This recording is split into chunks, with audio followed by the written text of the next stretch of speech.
So we got the movie The Crow is an action-adventure fantasy movie releasing in theaters just in time for the end of August. It's like a reboot slash remake of the beloved 1993 or 4 film, and without any spoilers, it's like a romance film in the beginning, and then it quickly turns into a revenge tale with gothic, emo, and darkness elements added to it. After losing the love of the main character's life and acquire new powers, The Crow leads us to new discoveries to get our partner back. Will we survive? Will we die? Find out as we talk about it. I'm gonna be very honest with you guys. Prior to this movie, I had no idea what it was even about. All I knew from the movie sphere, from the movie world, that the original movie back in 1993 or 1994, unfortunately, the main character died. I guess they blank shot him like with a gun and he died that way. And I can see that happening because there's a lot of shooting that goes into this movie and a lot of people stab him in the heart. But I'm like, dude, that's crazy. I'm reviewing this movie while I'm recording on the Sunday. I went to go see the movie on Saturday last night here in Chicago. And I never watch trailers when I see the movies, right? I'm looking at the photos and I'm capturing the content so I can better have a curated review for you guys. And I'm looking at the photos, right?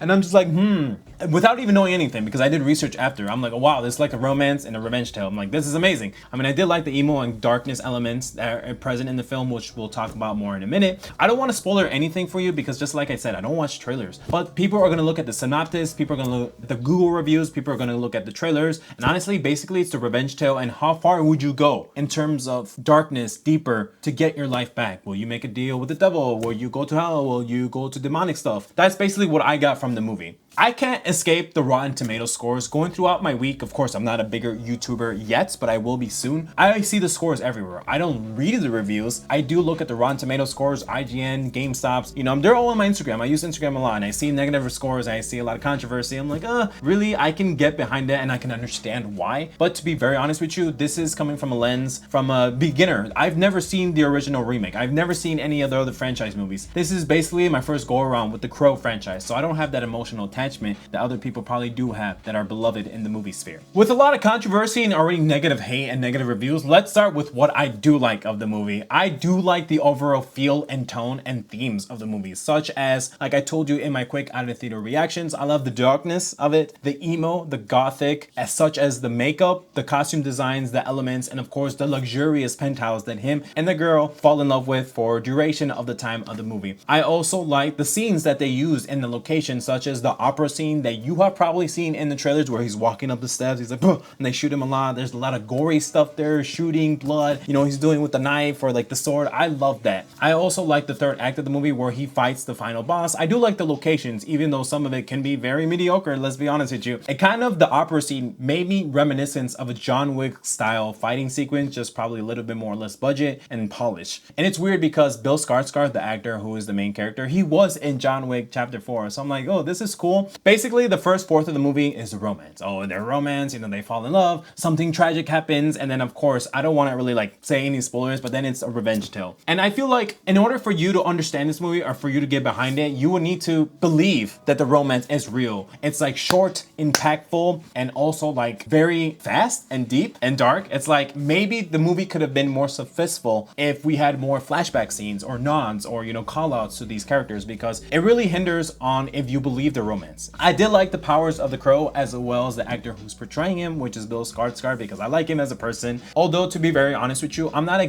gothic or emo type guy. You know, I do have some black attire, all black especially in my wardrobe, and it's funny because yesterday on Saturday, I'm walking towards the theater. It's a beautiful sunny day, right? The sun's out, I'm wearing all white Nikes, white shirt, white Guess outfit, right? And this couple comes below me or like walking towards me and they're all black. I'm like, yeah, these guys are watching The Crow, and they're probably like, this kid's probably not watching The Crow. He's coming in all white. Who does that, you know? So I do like that world, even though I'm like peeking through a hole. I'm like, oh wow, this is amazing, you know, the dark tech, the and they actually do go to a club. The couple, they go to a club and they dark tech, the I like that because I played Cyberpunk and I love Cyberpunk. That honestly, and they're taking drugs, you know, they're drinking, of course, you know, of course I like that. But am I a gothic emo guy? Probably not. I mean, look at me, I'm all white, everything's colorful, you know, I'm like, oh, so definitely not. Although, let's be very honest with you, what doesn't work for me is, it's weird because the romance did work for me, but also did not work for me. Like I stated earlier, earlier, I don't feel like it has enough time to room to breathe. I think I'm gonna post an article that I saw an interview on YouTube, link below for that source, and I'm paraphrasing here. I'm not really saying exactly what he says, but based on that interview, what I got, and I probably could show the little clip it on the snippet right here for you. What I got from that clip or from that interview was that he was talking about for you to get the revenge tale, the revenge, you know, the killing of the people, you would have to get behind the romance. And do I get behind the romance? Yes, to an extent, but not to the point where